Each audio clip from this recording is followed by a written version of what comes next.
Bienvenidos a Relatos del Más Allá. Me encantaría saber desde dónde nos escuchan, dejen sus comentarios, los leo con atención.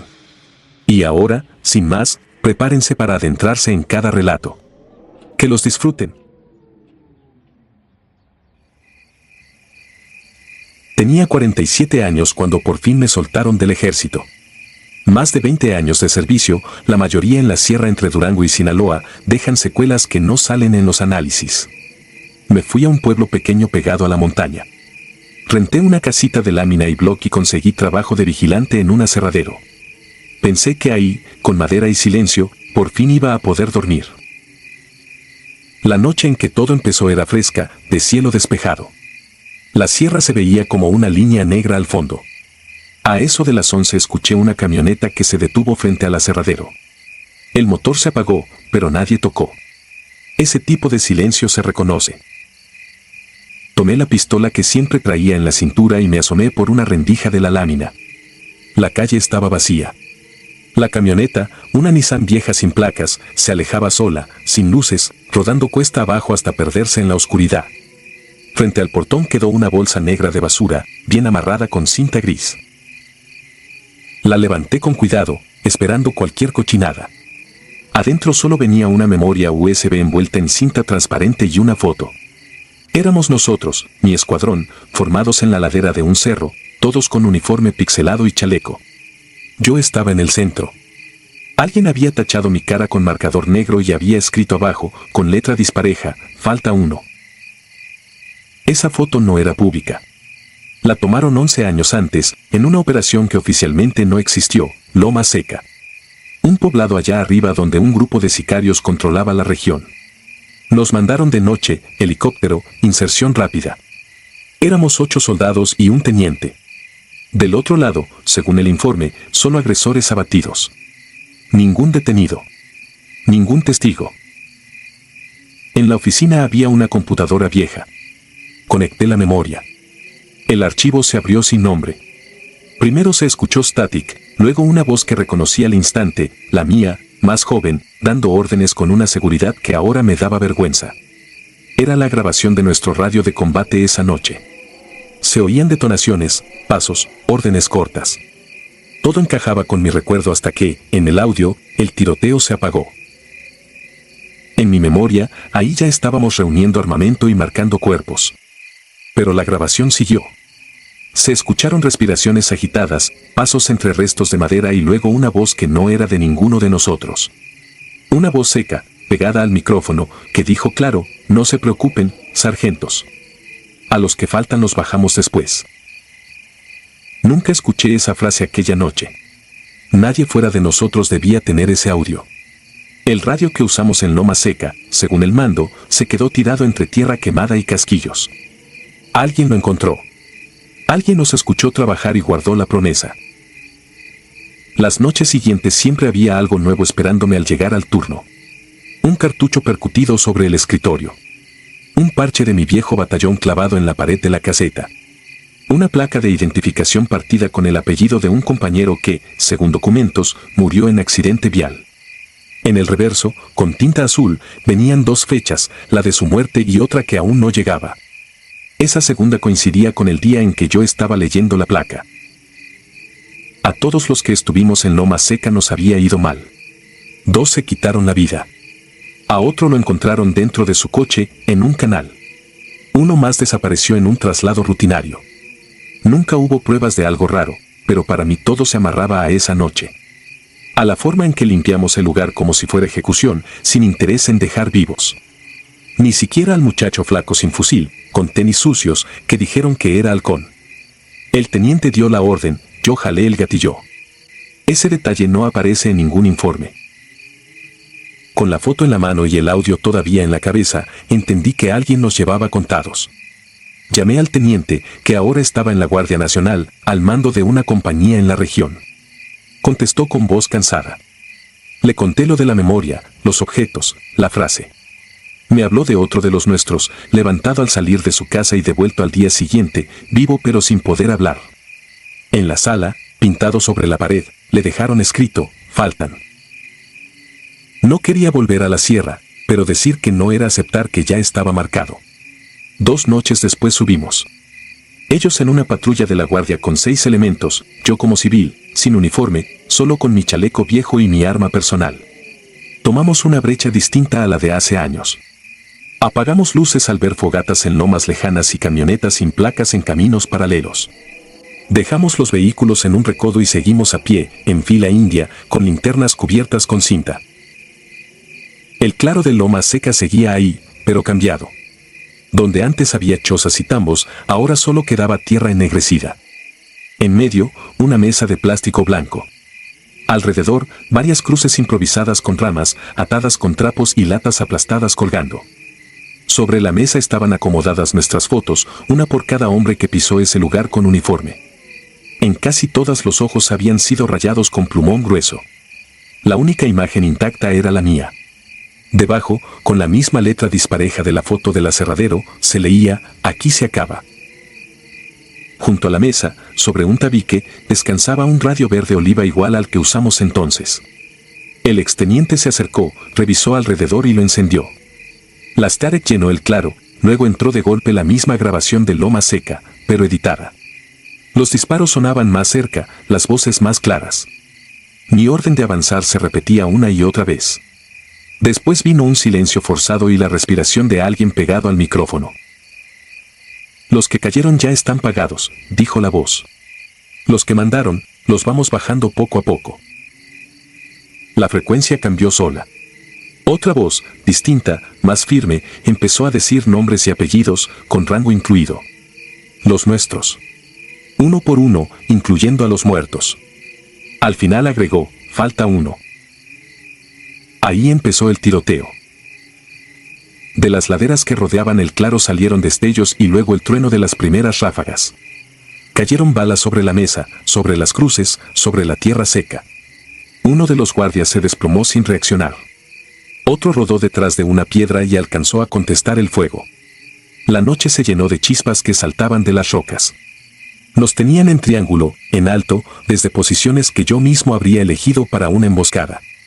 Nos movíamos apenas, reptando, sabiendo que cualquier silueta completa sería un regalo.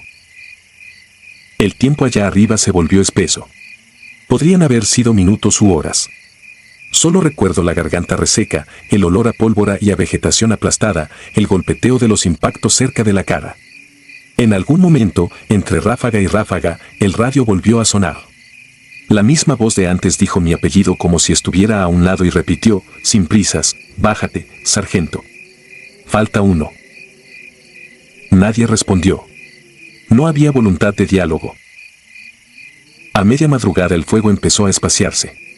Escuchamos movimiento en las laderas, motores encendiéndose más abajo. Dejaron de disparar de golpe. No sonaba a retirada caótica, sonaba a trabajo terminado. Cuando por fin clareó, quedábamos en pie solo el exteniente, un guardia y yo. 3 más yacían tirados en el claro, inmóviles, convertidos en cifras para un futuro oficio. El exteniente activó un dispositivo en su chaleco, una baliza que había mantenido oculta incluso para nosotros. Refuerzos, dijo nada más. Como una hora después escuchamos el helicóptero. El viento de las aspas levantó polvo y ceniza. Nos subieron casi a empujones. Mientras el aparato tomaba altura, miré hacia abajo, al centro del claro. Junto a la mesa de plástico, había una figura de pie, inmóvil, mirando hacia el helicóptero. Un hombre delgado, de barba cana, con chaleco táctico sin insignias y uniforme verde que no era reglamentario, pero en el pecho, cosido como trofeo, llevaba el parche de mi viejo batallón. No alcancé a ver bien su cara. Su postura era tranquila, como si supiera que nadie intentaría bajarlo desde el aire. Oficialmente, ahí terminó todo. Enfrentamiento con grupo armado, bajas de ambos lados, área asegurada. Nadie mencionó las fotos ni el radio. Nos recomendaron no hablar de detalles, por nuestra seguridad. A mí me dieron de alta con un brazo vendado y un zumbido permanente en los oídos. Volví al pueblo, al aserradero, a la casita de lámina. Por fuera, todo igual. De noche, cada motor que se detiene frente al portón me levanta el corazón hasta la garganta. Sigo durmiendo de día, cuando se puede, con la pistola bajo la almohada y el radio civil encendido a un lado, aunque no esté sintonizado en nada. A veces, en la madrugada, con el aparato apagado, juro que escucho una breve estática, un aliento contenido al otro lado. Volví del turno poco antes del amanecer. La puerta de la casa estaba cerrada, pero la chapa tenía marcas frescas, como de llave probada varias veces. Entré con el arma en la mano y revisé rápido. Nada faltaba. Nada estaba revuelto. Todo en su sitio, demasiado en su sitio. En la recámara, sobre la almohada, perfectamente centrada, estaba mi placa de identificación militar. La misma que perdí en Loma Seca cuando me arrastré entre la maleza aquella noche. Pensé que se había quedado enterrada allá arriba. La tomé con los dedos. Estaba fría, como si alguien la hubiera dejado minutos antes. Por la parte de atrás, donde antes solo estaba grabado mi número de matrícula, alguien había rayado con algo filoso 2 palabras. Falta 1. La luz del monitor es lo único encendido mientras termino de escribir. Afuera, el viento baja de la sierra y hace vibrar las láminas del techo. Cada cierto rato un motor sube por la calle empinada, se detiene unos segundos y vuelve a bajar. No sé si son vecinos madrugadores o si son ellos probando el terreno. Solo sé que, para quien mandó esa placa, yo ya no soy un retirado más. Soy el pendiente en su lista. El último de Loma Seca. El que sigue.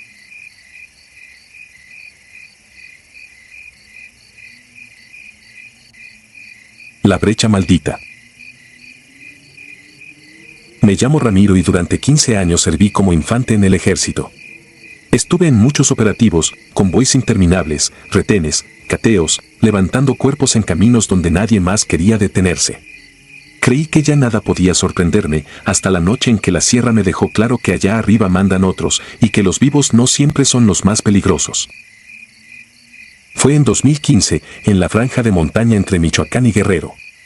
Nos habían pasado un informe de inteligencia, un grupo de sicarios tenía un campamento fijo en una brecha que casi no salía ni en los mapas. Supuestamente ahí guardaban secuestrados a choferes de tráiler y a gente levantada en la carretera. No era la primera vez que nos mandaban a limpiar un punto, pero desde la junta previa sentí algo distinto. El coronel habló rápido, con la mirada dura, y casi no dio espacio a preguntas. Solo repitió que no había apoyo aéreo cercano y que una vez dentro de la sierra estaríamos, en la práctica, incomunicados. Salimos al atardecer en 3 pickups de La Serena, con 8 elementos por vehículo. El motor vibraba bajo mis botas y el olor a diésel y tierra seca se mezclaba con el del sudor encerrado en el chaleco. A los lados, los cerros se iban cerrando como si quisieran tragarse la carretera. En el último poblado vimos lo de siempre, gente que evitaba mirarnos, puertas entornadas, perros flacos que se hacían a un lado del polvo. 2 calles después, la señal del celular murió y solo quedó el crepitar de la radio. Tomamos la brecha cuando el cielo empezaba a oscurecer. Era una franja de tierra dura, llena de piedras filosas, que subía serpenteando entre pinos y matorrales. El teniente ordenó luces bajas y nada de música. Íbamos tensos, revisando cada sombra. A medio camino encontramos una camioneta quemada al costado del sendero, con los rines hundidos en la terracería. No había cuerpos, pero sí casquillos tirados y manchas viejas en la puerta, secas, como si alguien hubiera intentado limpiarlas sin lograrlo del todo. Nadie dijo nada. Todos sabíamos que la sierra no deja desperdicio a la vista. Dejamos los vehículos a 1 kilómetro del punto marcado en el GPS. A partir de ahí nos movimos a pie, en formación, con la mochila clavándose en los hombros y el fusil pegado al pecho. Cada paso hacía crujir la hojarasca y, aunque tratábamos de ir ligeros, el monte amplificaba cualquier ruido. El aire estaba frío, espeso, cargado de humo lejano, como si alguien hubiera apagado una fogata poco antes de nuestra llegada. Media hora después vimos las primeras señales. Un árbol con la corteza tallada, iniciales y números que no pertenecían a ningún rancho, botellas de cerveza rotas acomodadas en círculo, cartuchos pisoteados. Eran marcas de territorio, avisos para quien supiera leerlos. Más adelante, en una pequeña curva, alguien había clavado un pedazo de tabla con un mensaje pintado a mano para metiches. Uno de los muchachos se santiguó sin que el teniente lo viera. El campamento estaba donde el informe decía, en una pequeña planicie, a la orilla de un barranco corto y ancho, lo bastante grande como para tragar un camión entero. Desde arriba vimos 2 casas de lámina, una cocina improvisada, una lona negra extendida con cuerdas y 3 camionetas estacionadas en semicírculo. Pero había algo que no cuadraba, no se escuchaban voces, ni corridos a todo volumen, ni risas, ni perros. Solo el viento entre las ramas. El teniente hizo señas y comenzamos a descender con cuidado, cubriendo sectores. Yo iba en el grupo de la derecha. Llegamos primero a una de las camionetas. Tenía las puertas abiertas, el estéreo encendido en silencio y un vaso de plástico tirado en el asiento, todavía húmedo. En una mesa de madera había platos con comida a medio terminar, tortillas frías, salsa seca. Parecía que todos se hubieran levantado al mismo tiempo y desaparecido. Entramos a la primera choza. Dentro olía a cigarro barato, sudor y algo más fuerte, penetrante, que venía del fondo. En una esquina, sobre el piso de tierra, habían cavado una fosa rectangular, cubierta apenas con una lona. Uno de los soldados la levantó con la punta del fusil. El olor nos golpeó de lleno. No hacía falta ser perito para entender lo que estábamos viendo: restos humanos apilados, cal apagada encima, ropa pegada a la piel, manos que parecían querer aferrarse al borde que nunca alcanzaron. Sentí la garganta cerrarse. Había visto muertos, demasiados, pero nunca así, guardados como basura. El teniente ordenó asegurar el perímetro mientras llegaba el resto del pelotón. Una parte del grupo se quedó vigilando arriba, otro fue a revisar la cocina y yo me quedé junto a la fosa, tratando de concentrarme en mis respiraciones. Fue entonces cuando lo escuché, un chasquido seco en la parte alta del barranco, como piedra suelta. Apunté hacia arriba, pero no vi nada. La radio crepitó con estática y una voz incompleta, como si alguien hablara demasiado bajo o demasiado lejos.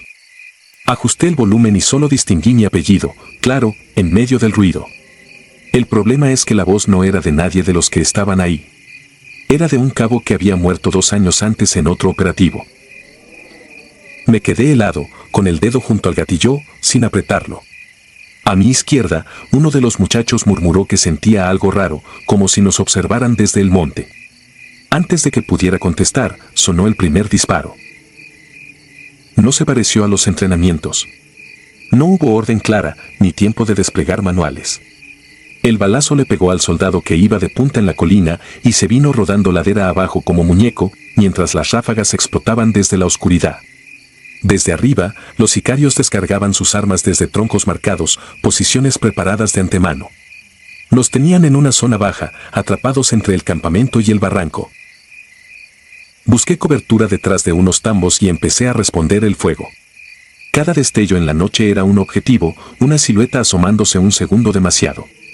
El ruido era ensordecedor, un coro de metales golpeando el aire.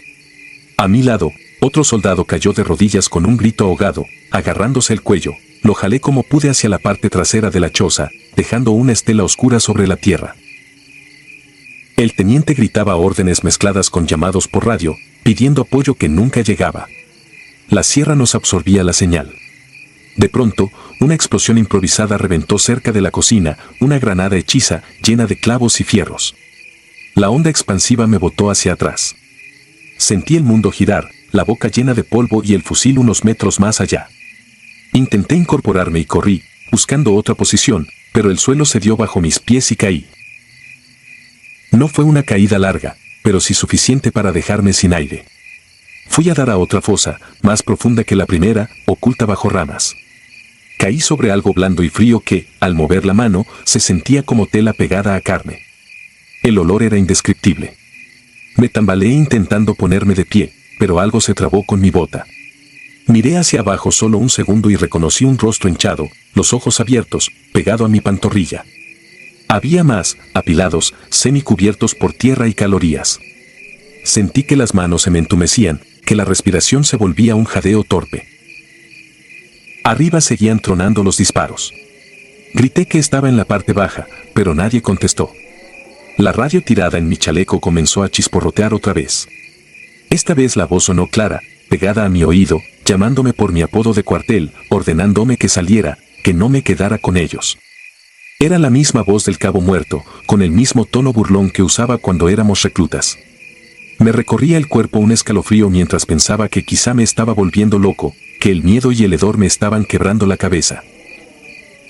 Como pude, me agarré de las raíces de un árbol y empecé a trepar por la pared de tierra. Cada movimiento hacía crujir algo bajo mis botas, algo que no quería identificar. sentía la mirada de los muertos en la nuca, aunque supiera que eso no era posible. Al llegar al borde, una mano viva me agarró del chaleco y me jaló hacia afuera. Era uno de mis compañeros, con la cara cubierta de tierra y sangre ajena, los ojos desorbitados. «Ramiro, levántate, nos están cerrando», dijo, casi sin voz, y siguió disparando hacia la ladera. Nos reagrupamos detrás de las camionetas con los que quedaban. Éramos menos de la mitad de los que habíamos llegado. Los sicarios se movían como si conocieran cada piedra del terreno, cambiando de posición, lanzando gritos para desorientarnos. Entre una ráfaga y otra, volví a oír la radio.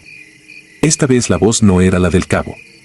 Era la del soldado que había caído primero en la colina, el que había rodado hasta el barranco. Lo escuché decir que ya no sentía las piernas y que regresáramos por él. Lo escuché claramente, aunque en ese momento su cuerpo yacía inerte, boca arriba, a unos metros de nosotros. Aguantamos así horas que parecieron eternas, pegados al piso, respondiendo disparos a sombras, cambiando cargadores con manos temblorosas. La oscuridad nos envolvía, y cada que intentábamos avanzar hacia la ladera, otra lluvia de balas nos obligaba a retroceder. En algún punto de la madrugada, los ataques fueron disminuyendo, no porque hubiéramos ganado, sino porque ellos se estaban retirando. Se escucharon motores arriba, y luego nada. El silencio que quedó después fue peor que los disparos. La radio, de repente, volvió a tener señal con el mando. El teniente reportó bajas, necesidad de refuerzos, evacuación urgente. Nadie mencionó las voces. Nadie mencionó las fosas. Al amanecer llegaron otros vehículos, peritos, gente de la fiscalía. Contaron 8 sicarios abatidos, 4 soldados muertos y varios heridos. Tomaron fotos, midieron casquillos, llenaron bolsas negras. Trajeron una retroexcavadora para cerrar las fosas, para asegurar el lugar. Mientras la máquina cubría la tierra, yo no podía dejar de mirar hacia el borde donde había caído. Sentía que, si afinaba el oído, volvería a escuchar a alguien llamándome desde abajo, con esa familiaridad que solo tiene quien compartió contigo rancho, guardias y castigos. El parte oficial decía que el operativo había sido exitoso, campamento desmantelado, detenidos, droga asegurada. En ningún papel quedó escrito cómo la sierra nos fue quebrando poco a poco, ni como muchos de los que salimos vivos dejamos de dormir bien desde entonces. A algunos los dieron de baja por problemas de conducta, otros se fueron por voluntad propia. Yo aguanté 2 años más y luego pedí mi retiro. Hoy tengo 42 años y trabajo de guardia en una bodega cerca de la ciudad. De vez en cuando el turno es nocturno y el viento sopla fuerte, la radio del recinto chisporrotea sin razón. A veces, entre la estática, me parece oír mi apellido, pronunciado con la voz del cabo muerto, o el llamado ahogado del soldado que se quedó tirado en la colina. Cierro los ojos y vuelvo a sentir el frío de la fosa en los pies. La sierra está lejos, pero sé que no se acabó con una máquina y unas actas. Allá arriba siguen las brechas, los campamentos, las fosas tapadas a medias. Y sé que, de alguna forma que no entiendo, una parte de mí nunca salió de ese barranco. Se quedó atrapada entre los que el monte decidió que ya no saldrían, repitiendo mi nombre en la oscuridad cada vez que la radio enciende sola.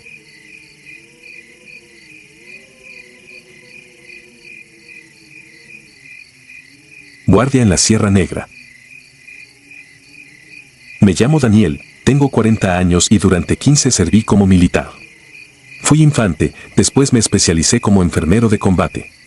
Aprendí a coser piel abierta en la parte trasera de una camioneta en movimiento, a colocar torniquetes a la luz de una linterna casi descargada y a distinguir por el olor la mezcla de pólvora, sangre y miedo.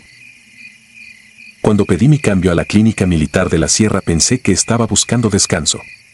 Un destacamento chico, una clínica adaptada en una vieja escuela rural, entre brechas y barrancos en la Sierra de Guerrero, parecía un retiro comparado con los operativos en ciudades fronterizas. Allí atendíamos campesinos, jornaleros, niños con infecciones, heridos por pleitos con machete. Era un lugar donde la ley apenas se sostenía y los grupos armados se movían como si el terreno les perteneciera desde antes de que existieran mapas. La rutina era sencilla y ruda. En el día, consultas interminables, en la tarde, patrullajes cortos, en la noche, guardia en la clínica y en el pequeño puesto de mando pegado al aula que usábamos como farmacia. Éramos 2 elementos, contándome a mí, y un médico joven recién egresado al que todos llamábamos el Doc. Teníamos un radiotransmisor viejo, 2 camionetas ya castigadas por los caminos y suficiente munición para aguantar un rato, pero no una guerra. Todo cambió una noche seca de noviembre. El viento bajaba del cerro levantando tierra fina que se metía por las rendijas de puertas y ventanas. A esas horas ya no quedaban civiles en la clínica. Solo estábamos el doc y yo adentro, y 2 soldados de guardia en el patio, junto a la asta bandera oxidada. Yo estaba terminando de vendar la pierna de un soldado que se había torcido el tobillo en una brecha cuando escuché el motor de una camioneta acercarse a toda velocidad. No era normal a esas horas. La camioneta entró derrapando al patio, casi tirando la malla de alambre. Del asiento trasero bajaron 2 de los nuestros cargando a un hombre desfigurado por golpes. Tenía la ropa hecha jirones, la cara tan inflamada que apenas se le veían los ojos. Lo acostaron en la camilla mientras me contaban a trompicones que lo habían encontrado tirado en una vereda, a unos kilómetros, cerca de una brecha que sabíamos que controlaba un grupo de la zona. Lo primero que noté no fueron las heridas, sino la mochila negra que apretaba contra el pecho con una fuerza absurda para alguien tan débil. Tuvimos que abrirle los dedos uno por uno para quitársela. El doc se puso a revisar su estado, traumatismo, múltiples cortes profundos, signos de tortura. Yo abrí la mochila en un rincón de la sala, tratando de que ningún soldado curioso se asomara. Adentro no había ropa ni comida. Había paquetes envueltos en cinta gris, no muy grandes, acomodados junto a un cuaderno de pasta dura y un par de memorias USB metidas en una bolsita de plástico. No necesité oler los paquetes para entender qué podían ser. Pero lo que me heló no fue eso, sino el cuaderno. Cada hoja estaba llena de columnas con nombres, cantidades y lugares. No eran cuentas de tienda. Eran registros de pagos, rutas, apodos de mandos, fechas, poblados. Entre las anotaciones empecé a reconocer nombres que había escuchado solo en informes confidenciales, gente que oficialmente no existía. El tipo en la camilla no era un campesino más. Era alguien que había decidido escapar con algo que valía mucho más que lo que representaba su cuerpo molido. En el ejército te enseñan a identificar cuando tu vida acaba de complicarse sin remedio. Esa fue una de esas veces. Guardé rápido las memorias en el bolsillo interno de mi chamarra y dejé el cuaderno dentro de la mochila que oculté en un gabinete de metal de la bodega de medicamentos. Luego ayudé al doc. Con lo que teníamos logramos estabilizarlo. Entre quejidos soltó algunas palabras, más aire que sonido, pero alcancé a entender que venían por él, que no lo entregáramos, que no nos metiéramos. Uno de los soldados aseguró que lo oyó decir que ya los había visto matar a un pelotón entero arriba, en otra sierra, y que ninguno de los caídos había tenido tiempo de pedir refuerzos. No quise preguntarle más. En ese mundo hay historias que solo sirven para llenarte la cabeza de imágenes que regresan en la madrugada. A las 2 casi en punto comenzaron los motores. Primero fueron lejanos, como un zumbido en el fondo del valle. Luego se hicieron claros, varios, subiendo la brecha. Apagué todas las luces de la clínica y me asomé por la ventana lateral. Vi las luces de al menos 4 camionetas acercarse levantando una nube de polvo que brillaba con la luz de los faros. Avisé al sargento. En menos de un minuto ya estábamos todos en posición. 2 elementos se quedaron conmigo en la clínica. El resto se distribuyó en el patio y detrás de unas bardas de bloc que daban a la brecha. No éramos muchos. Ellos, por la cantidad de motores, debían ser por lo menos 15. Las camionetas se detuvieron frente a la malla. Apagaron luces. Todo quedó en penumbra, apenas iluminado por la claridad de la luna. Alcancé a distinguir siluetas bajando, armas largas colgadas, chalecos tácticos. Algunos llevaban pasamontañas, otros, gorras de equipos de béisbol. Atrás, en una de las cajas, colgaba un cuerpo amarrado de los pies, balanceándose con cada movimiento, golpeando el costado de la lámina con un sonido sordo, rítmico. Uno de ellos se adelantó. Tenía el porte de quien manda sin necesidad de gritar. Sabía que estábamos mirando desde la oscuridad. Levantó la voz, seguro, como en una fiesta. No repetiré sus palabras una por una, pero dejó claro que sabía que habíamos recogido a alguien que no nos correspondía, que venían a horas en las que no habría civiles, que solo pedían que se los entregáramos, junto con lo que traía. No respondimos. En esos casos, cualquier intercambio está en tu contra. Comenzaron las amenazas. que la clínica no valía nada, que nos iban a quemar vivos allí mismo, que ya lo habían hecho antes en otros lados. Yo sentía a los soldados tensos, esperando órdenes que no llegaban. El sargento, tirado detrás de un bulto de costales, me miró. Su mirada decía lo que no podía decir por radio: no vamos a negociar. Dentro de la clínica, el hombre de la camilla comenzó a agitarse. El doc me llamó. Al acercarme vi que intentaba levantarse, que agarraba el borde de la camilla con los dedos llenos de tierra y sangre seca. Sus ojos, apenas abiertos, parecían seguir algo que no estaba en la sala. Murmuraba que ellos no se detenían, que no importaba quién estuviera enfrente, que la última vez se habían llevado hasta la imagen del santo del pueblo, solo por diversión. Luego se quedó inmóvil, como si se hubiera quedado sin energía de golpe. Afuera comenzaron los disparos contra el aire, contra el portón de malla, contra la fachada de la vieja escuela. No respondimos. Teníamos orden de aguantar hasta que intentaran entrar. El problema es que ellos conocían tan bien la zona como nosotros. Cortaron la malla por un lado, donde las sombras eran más densas. Sentí más que escuché cuando dos de ellos saltaron dentro. Otro grupo rodeó hacia la parte de atrás, donde estaba la puerta de servicio de la clínica. Yo ya había preparado algo. A falta de granadas, usamos lo que había: garrafas de gasolina de la planta eléctrica, trapos, una linterna vieja sin cristal. Llené un bote metálico y lo coloqué junto a la puerta trasera, pegado a una mesa pesada. Cuando escuché las pisadas acercarse, empujé la mesa desde adentro con todas mis fuerzas. La puerta se abrió de golpe hacia afuera. La mesa arrastró el bote, que cayó, se derramó y, al contacto con el trapo encendido que yo había dejado preparado, prendió como si el aire mismo se hubiera llenado de fuego. El grito que siguió no fue de alguien herido de forma limpia. Fue algo más áspero, un sonido que rompió la noche. Otros dos cayeron hacia atrás, tropezando, disparando sin control. Las balas agujerearon las paredes de la clínica, la camilla, el techo de lámina. El doc se tiró al suelo cubriendo al herido con su propio cuerpo.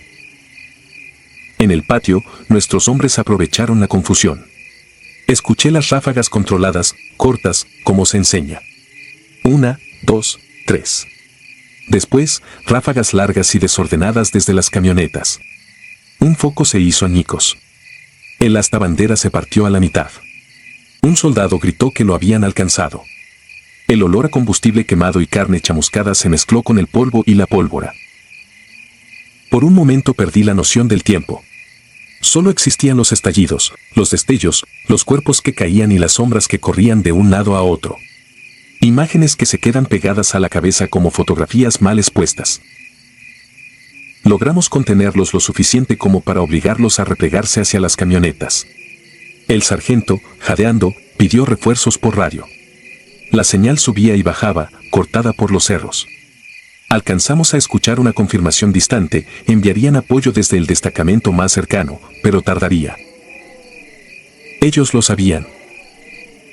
Antes de irse, uno de los que quedaban en pie se acercó a la malla, protegido por la oscuridad y por el humo que salía todavía de la puerta trasera ennegrecida. No disparó. Se quedó quieto, mirando hacia la clínica. Sentí su mirada atravesar la penumbra como si me ubicara exacto, detrás de la ventana desde donde lo observaba. Levantó la mano. No en señal de rendición, sino como quien señala un lugar para recordarlo. Se tocó el pecho y luego apuntó hacia el edificio. Un gesto simple, pero que decía: esto no ha terminado. Se subieron a las camionetas y se fueron como habían llegado, tragándose la brecha, dejando tirados en el patio a sus muertos y un silencio espeso que parecía pegársenos a la piel. El apoyo llegó al amanecer. Helicóptero, más soldados, oficiales tomando notas, fotografías, mediciones. Todo el protocolo. Se llevaron los cuerpos, recogieron casquillos, levantaron un informe que, con el tiempo, se convertiría en solo otra carpeta archivada. Nadie preguntó por una mochila negra. Nadie preguntó por memorias USB.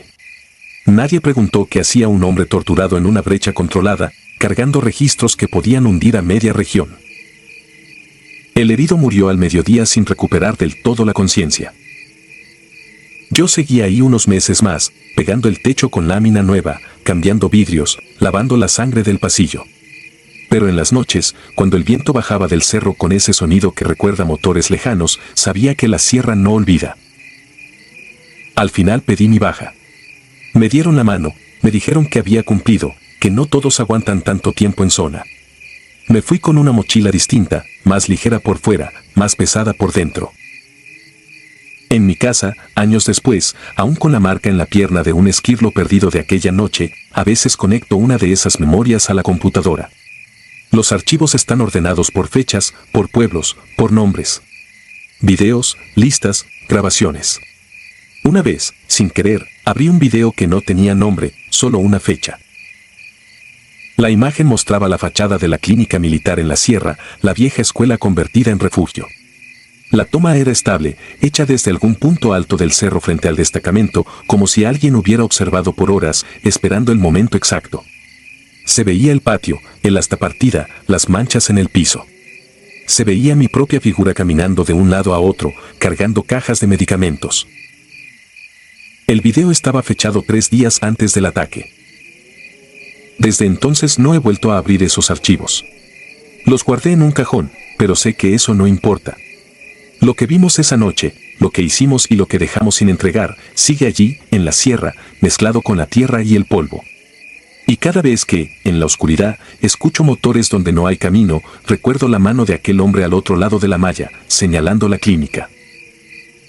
No señalaba el edificio. Me estaba señalando a mí. Y hay cosas, en este país y en esas montañas, que nunca renuncian a cobrarse lo que sienten que es suyo.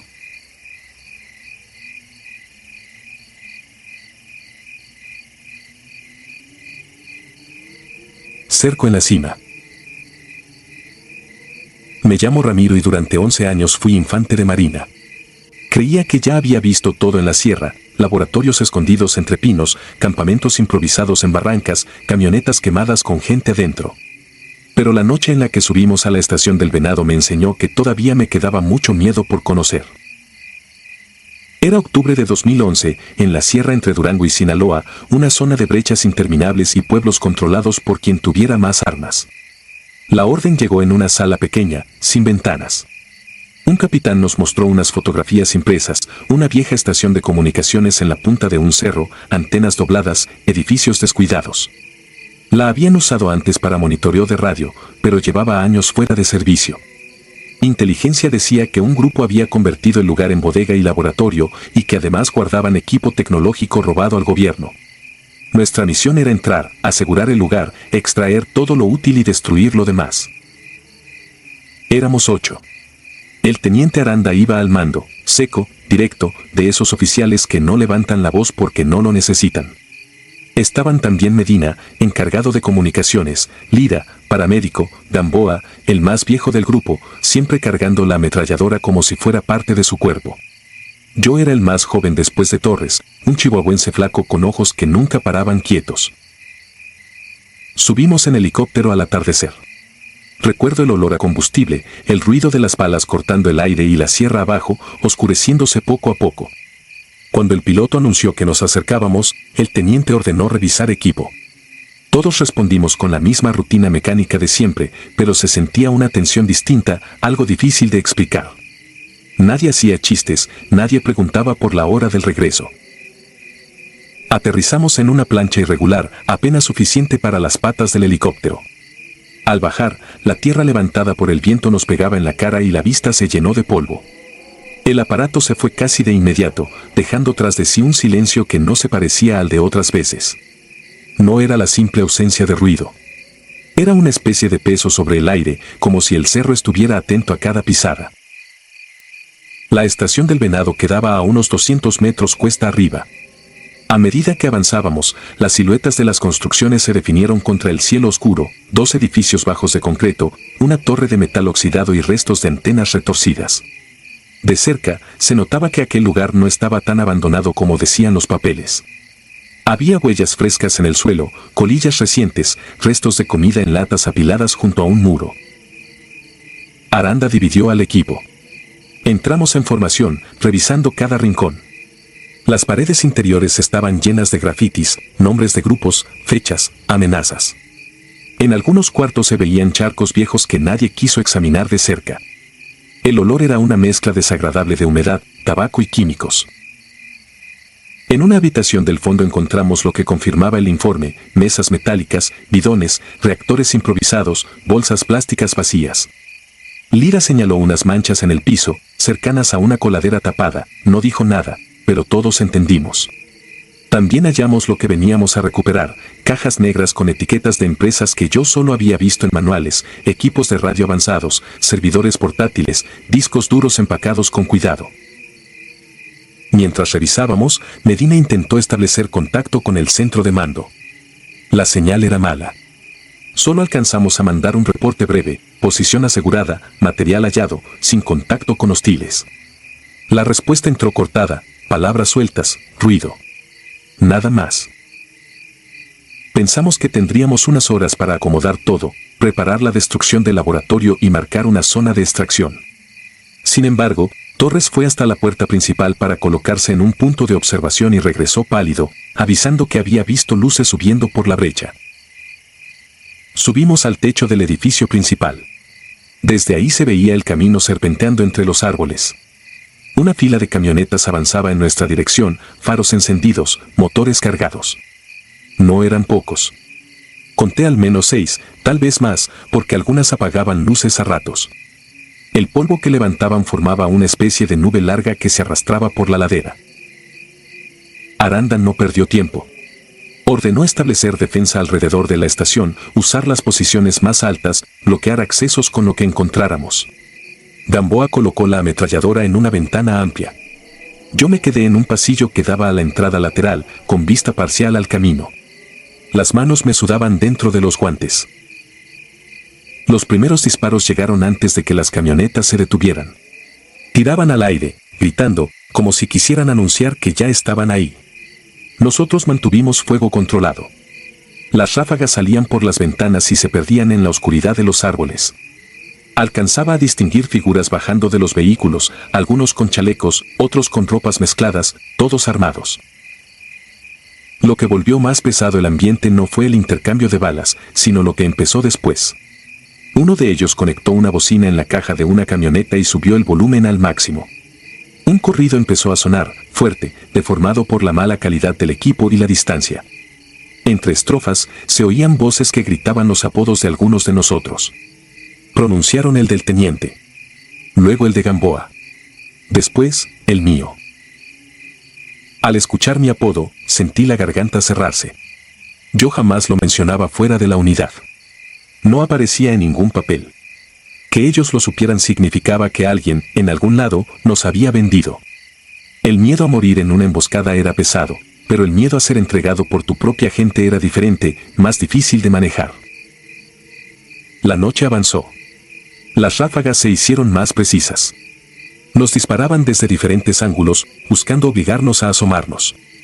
Lyra corría de un lado a otro tratando de mantener a raya los sangrados de 2 compañeros alcanzados por esquirlas. Uno de ellos, Vargas, respiraba con dificultad, recargado contra una pared, consciente todavía, pero con la mirada perdida. Cada tanto, Medina trataba de comunicar nuestra situación. La señal apenas permitía mandar coordenadas y la palabra contacto. No sabíamos si alguien leía esos mensajes al otro lado. Los del cerro se acercaron más.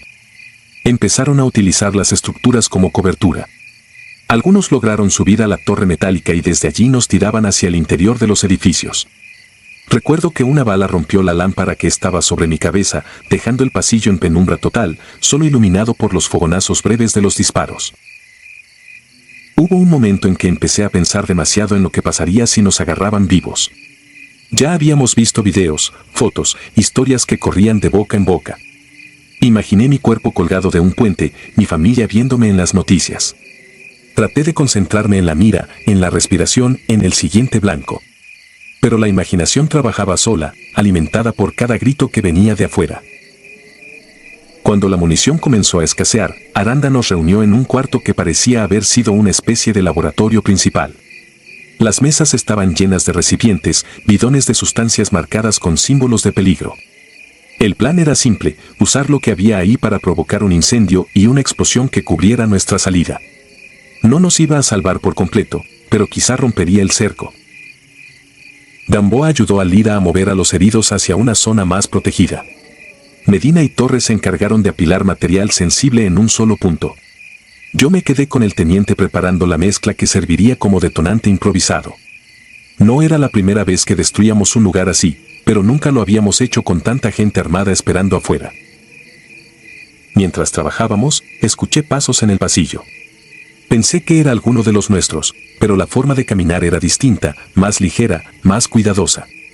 Apagué la linterna y me quedé quieto. La puerta se abrió apenas unos centímetros y una silueta se dibujó contra la claridad lejana de un reflejo exterior. El tipo llevaba pasamontañas, fusil levantado. Podía oír su respiración rápida. El cuerpo me respondió antes que la cabeza. Disparé a corta distancia. La detonación dentro del cuarto retumbó en mi pecho. El hombre cayó hacia atrás, arrastrando con él una mesa llena de frascos que se rompieron contra el piso. El olor químico se intensificó de golpe, quemando la nariz. Aranda terminó de rematarlo y empujó la puerta con el pie. En el pasillo escuchamos gritos y más pasos. Otro par intentó acercarse, pero Gamboa abrió fuego desde una ventana cercana, obligándolos a cubrirse. El teniente decidió que era el momento. Ordenó encender las mechas improvisadas y salir por la puerta trasera, la que daba hacia una vereda que bajaba hacia un arroyo seco. Salimos en fila, cargando a Vargas entre dos, con el corazón latiendo desbocado. Detrás de nosotros, el edificio empezó a arder. Primero fueron pequeñas llamas, luego un resplandor que iluminó el cielo por encima de la estación. Se escucharon detonaciones más fuertes cuando el fuego alcanzó ciertas sustancias. El estruendo rebotó en las laderas. Esa luz nos delató. Desde la ladera contraria, las balas comenzaron a buscar nuestra silueta. Nos tiramos al suelo, avanzando a rastras, sintiendo la tierra húmeda pegarse al uniforme. En un momento, Torres soltó un quejido ahogado, lo habían alcanzado en la pierna. Lira quiso detenerse a revisarlo, pero Aranda le gritó que lo levantara y siguiera. Si alguno se quedaba atrás, todos se quedaban. No sé cuánto tiempo estuvimos bajando por esa vereda. Cada metro parecía igual al anterior. El corrido en la estación se había apagado, sustituido por el rugido del fuego y las voces de los hombres que nos buscaban entre los árboles. De vez en cuando, una bengala iluminaba el cielo y todo se volvía blanco por un segundo, dejando al descubierto troncos, rocas, sombras que podían ser troncos o alguien apuntándote. Cuando por fin alcanzamos el cauce seco del arroyo, Medina logró, no sé cómo, establecer una conexión más clara con el helicóptero de apoyo. Dio coordenadas mientras Aranda organizaba un semicírculo de seguridad.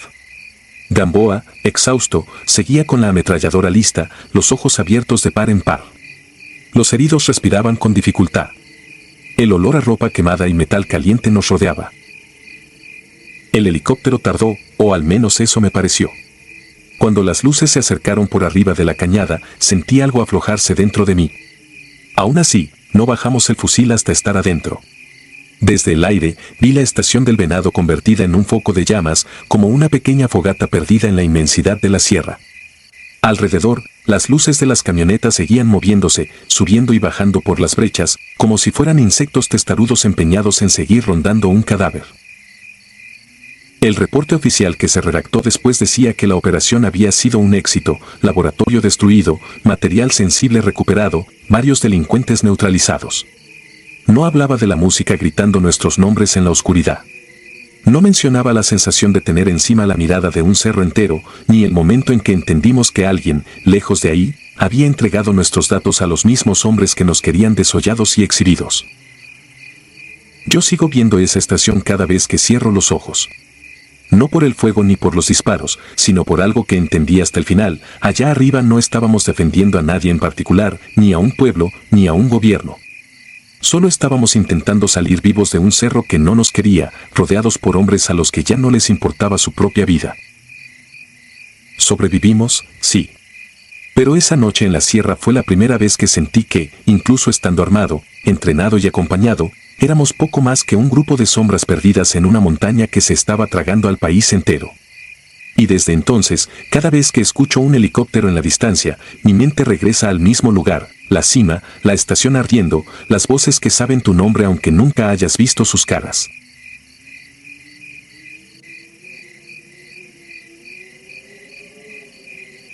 Piel prestada. Me llamo Martín y durante 11 años vestí el mismo verde que tantos dicen respetar sin saber realmente lo que implica. Entré al ejército a los 19, en parte por salir de la pobreza, en parte por esa idea infantil de que con un fusil al hombro uno está del lado correcto. Aprendí pronto que en México las líneas entre buenos y malos se borran con el polvo de las brechas y el silencio de la sierra. Aún así, nada de lo que vi en retenes, operativos, ni en enfrentamientos con gente bien armada se parece a lo que voy a contar. Eso pasó en 2012, en la sierra entre Guerrero y Michoacán, en un tramo donde los mapas oficiales marcan puro verde sin nombres, pero todos los que hemos pasado por ahí sabemos que hay pueblos escondidos, clanes viejos y cosas que no entran en ningún reporte. Nos mandaron como refuerzo a un destacamento que ya estaba operando en la zona. Oficialmente íbamos a hacer reconocimiento y presencia disuasiva por unas quejas de ganaderos, reses destrozadas, perros desaparecidos, gente que juraba haber visto animales enormes merodeando los corrales. Extraoficialmente, sabíamos que ahí se movía un grupo que usaba brujos para proteger rutas y sembradíos. En el cuartel se burlaban, decían que eran cuentos para asustar reclutas, pero los que venían de la región no se reían. Solo bajaban la mirada. Nuestro primer puesto fue una escuela abandonada en un pueblito colgado en la ladera. 3 salones, una cancha cuarteada, una hasta sin bandera. Dormíamos en el salón de en medio, sobre colchonetas olientes a humedad, con los chalecos fungiendo de almohada y el fusil siempre al lado. Los viejos del pueblo apenas salían. Las mujeres cerraban las puertas cuando nos acercábamos. Nadie quería hablar. Solo una señora, al darnos café, se atrevió a decir en voz baja que ahí arriba, más allá de las antenas, mandábamos que se cambien de piel y que no patrulláramos de noche. El teniente se rió, le agradeció el café y la mandó a su casa. La primera noche de guardia me tocó en la azotea, con la sierra extendiéndose como una masa negra hacia todos lados. No había focos en el pueblo. La única luz venía de las estrellas y de un poste lejano, en una brecha que subía hacia el monte. Todo estaba demasiado quieto. En zona caliente siempre se escuchan ruidos, música perdida en la distancia, motores, ladridos. Ahí no. Ni un perro, ni grillos, ni nada. Ese silencio no era normal, era pesado, agresivo. Como a la mitad del turno vi algo entre los árboles, a unos 200 metros, donde empezaba la vereda que subía al cerro. Primero pensé que era un toro, por el tamaño. 2 luces se encendieron a la altura del suelo, como ojos reflejando algún brillo que yo no alcanzaba a ver. Apunté con el G3 y miré por el alza, tratando de enfocar. Las luces se movieron despacio, pero no como camina un animal normal, sino como si se levantara poco a poco hasta ponerse erguido. Tragué saliva. Quise llamar a mi compañero, pero algo dentro de mí dijo que mejor no. No sé cuánto duró. Parpadeé y ya no estaba. Al día siguiente nos mandaron a revisar unos potreros más arriba. Éramos 8, en columna, con el teniente al frente. El aire olía a tierra húmeda y a algo metálico, rancio. Encontramos una vaca tirada junto a un alambrado. No tenía disparos, tampoco cortes limpios. Era como si algo la hubiera desgarrado con una furia ordenada, abriendo camino y dejando todo esparcido alrededor. No había marcas de llantas, ni casquillos, nada que dijera que fue gente. Lo que sí había eran huellas en el barro. Primero parecía la pisada de un perro muy grande, profundo, marcado, pero unos metros más adelante las marcas cambiaban. Eran pies humanos descalzos, más chicos que los de un hombre adulto, pero igual de hundidos, como si el que caminaba ahí pesara el doble. El rastro subía hacia el monte y luego se perdía entre las piedras. El teniente dijo que seguramente algún animal se había cruzado con un caminito viejo y que dejáramos de ver películas. Nadie discutió, pero todos lo vimos, la transición de una pisada a otra no tenía sentido. Esa tarde llegó a la escuela un policía comunitario, un viejo flaco al que todos llamaban Don Laureano. Traía un saco de manta colgado al hombro y collares llenos de cosas que preferí no mirar mucho. El teniente nos reunió y explicó que él sería nuestro guía hasta un campamento donde, según inteligencia, se juntaban los brujos de la zona con gente armada. La instrucción era llegar de noche, rodear, asegurar el lugar y detener a quien encontráramos vivo. No se habló de nahuales, ni de leyendas. Se habló de objetivos, coordenadas, rutas de escape. Lo demás quedó flotando. Salimos al anochecer, 12 hombres y el viejo al frente. Subimos por veredas que apenas eran rayas en la tierra, con la sierra cerrándose a nuestro alrededor. El aire se sentía espeso, como si costara más trabajo llenar los pulmones. Don Laureano caminaba rápido, sin hacer ruido, y a ratos murmuraba palabras en un dialecto que yo no conocía. Cada cierto tiempo se detenía, tocaba el suelo, miraba al cielo y seguía. Hubo un momento en que me di cuenta de que los sonidos del monte se iban apagando conforme avanzábamos. Primero dejaron de escucharse insectos, luego pájaros, luego cualquier crujiendo de ramas. Solo quedaban nuestros pasos y el golpeteo del equipo contra el chaleco. Sentía la camiseta pegada a la espalda de tanto sudor, aunque hacía frío. A mitad de la subida, el radio del sargento se activó solo. Una voz dijo su apellido, claro, nítido, como si alguien estuviera a 1 metro, pero la señal marcaba ruido completo. Era la voz de su esposa. Todos sabíamos cómo sonaba porque lo molestábamos cuando hablaba con ella. La voz le preguntó si ya iba de regreso, que los niños lo extrañaban. El sargento se quedó helado, con el aparato en la mano. Nadie dijo nada. Don Laureano solo se giró y nos miró uno por uno, como para ver quién se quebraba primero, y luego siguió caminando sin comentar lo ocurrido. Llegamos al campamento poco antes de la medianoche. No eran casas, era un conjunto de chozas hechas con tablas viejas, lámina y plástico negro. En el centro había un espacio de tierra apisonada con restos de fogatas apagadas. Olía a carne quemada y hierbas. Entramos en formación, revisando cada rincón. No encontramos gente, pero sí amuletos colgados en las paredes, frascos con líquidos espesos, fotos de personas clavadas con alfileres en troncos, prendas militares viejas manchadas y colgadas como trofeos. En una de las paredes de la choza más grande habían marcado una especie de dibujo con carbón, figuras alargadas, mitad hombre mitad animal, algunas con algo parecido a un casco y a un chaleco como los nuestros. Debajo, en letras torcidas, había una lista de nombres y apellidos. En la tercera línea estaba el mío, completo, bien escrito. Sentí un frío en la nuca como si alguien me hubiera pasado el cañón frío de un rifle por la piel. Yo no había dicho mi nombre a nadie en ese pueblo, solo mi grado y apellido al llegar al destacamento, y eso frente a los puros compañeros. No me dio tiempo de procesarlo. Un grito ahogado llegó desde el extremo del campamento, donde habíamos dejado a uno de los soldados cubriendo la vereda. Todos salimos corriendo. Cuando llegamos, solo estaba su rifle tirado junto a un árbol y el chaleco a medio desabrochar. El terreno alrededor estaba revuelto, pero sin rastros claros de arrastre ni marcas de sangre. El teniente empezó a gritar órdenes, a formar perímetro, a pedir refuerzos por radio.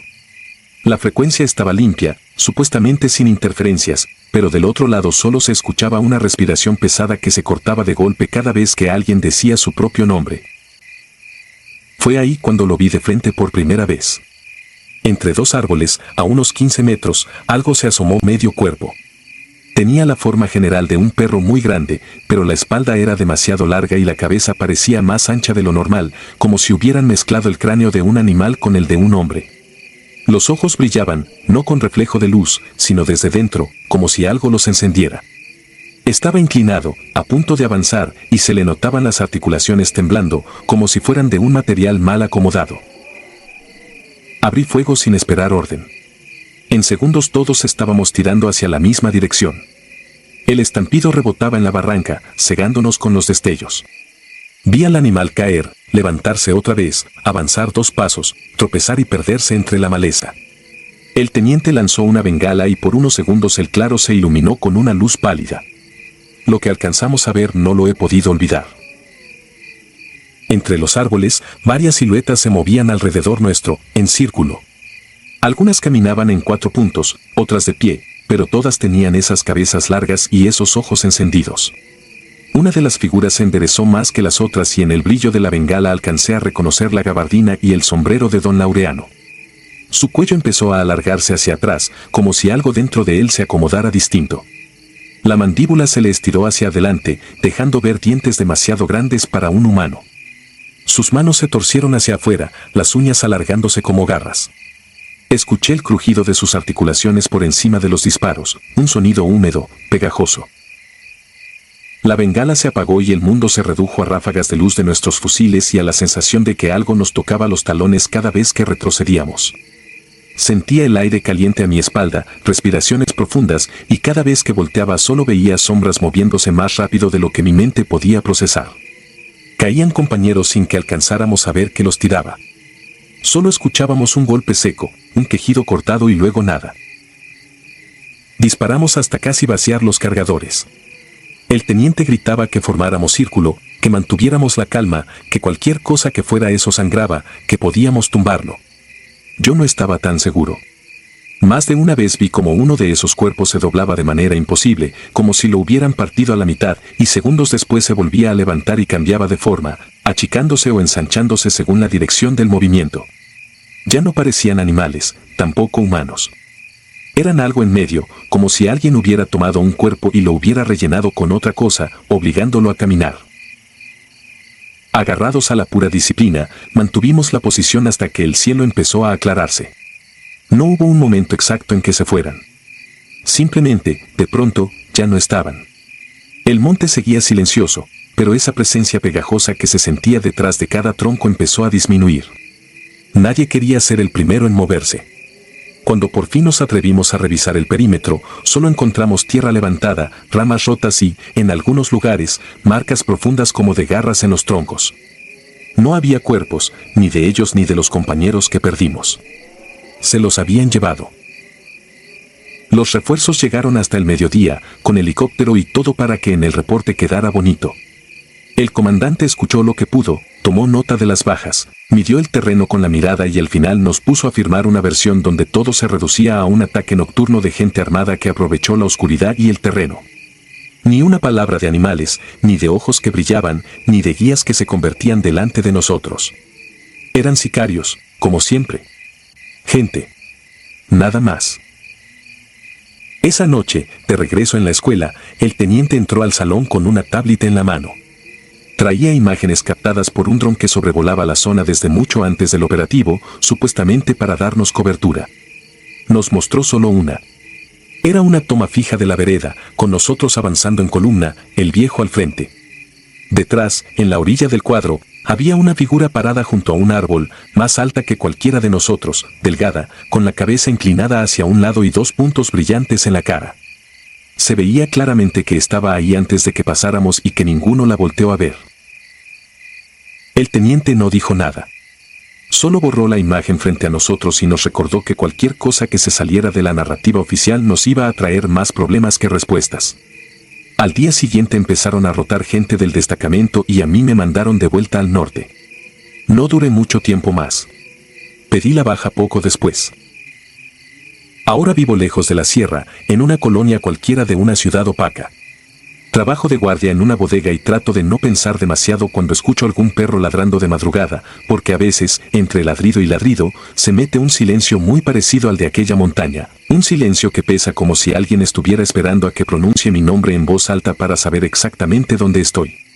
Y yo, que un día creí que lo más peligroso eran los hombres con rifles y camionetas de lujo, aprendí que en este país hay otros que caminan con la misma piel que nosotros, que usan nuestros uniformes, que conocen nuestros nombres desde antes de que lleguemos al pueblo. A esos ya no les llamo leyenda. Les digo por el nombre que aprendí en ese cerro, el que nadie se atreve a repetir en voz clara cuando cae la noche. Y aunque sé que lo que vimos no va a aparecer en ningún parte, cada vez que cierro los ojos vuelvo a ver esa lista de nombres en la pared de madera, mi apellido escrito con carbón, esperándome mucho antes de que me asignaran a esa sierra. Como si alguien hubiera estado preparando el terreno, como si mi vida entera hubiera sido solo eso, una piel lista para ser usada por algo más antiguo que cualquier guerra contra el narco.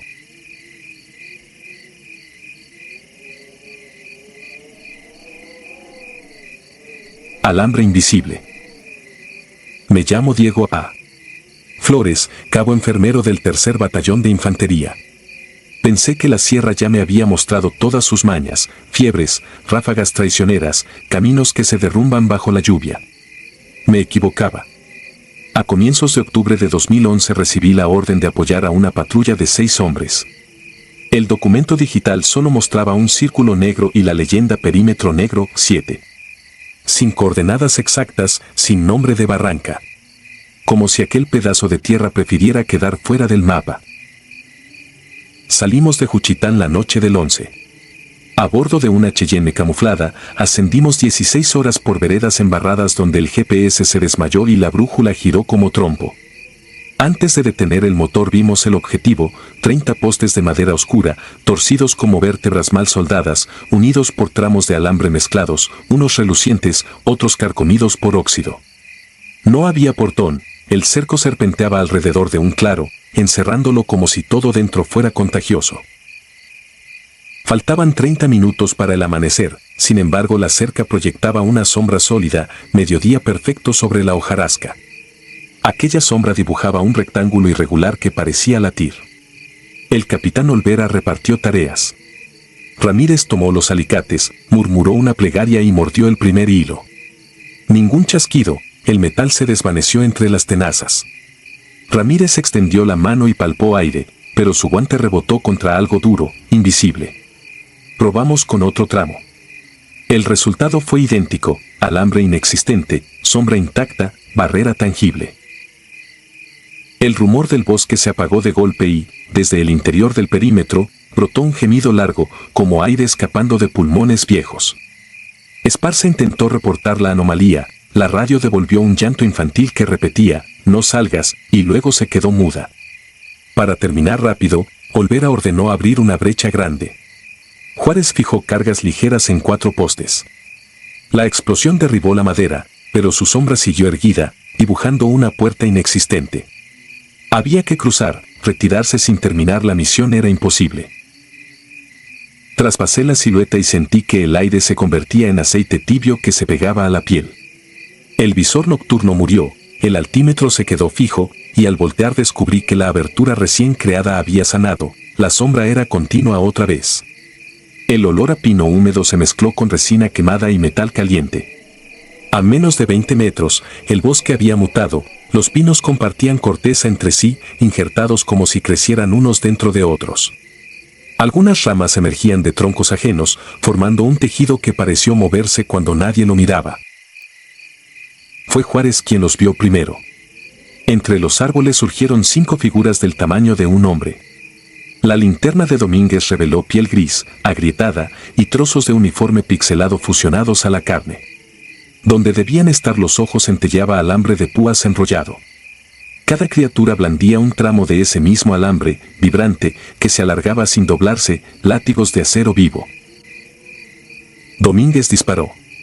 El fogonazo iluminó las copas, pero el ruido murió a un palmo del cañón, el silencio se tragó el estampido y los casquillos cayeron sin repicar. Las criaturas caminaron sin acelerar.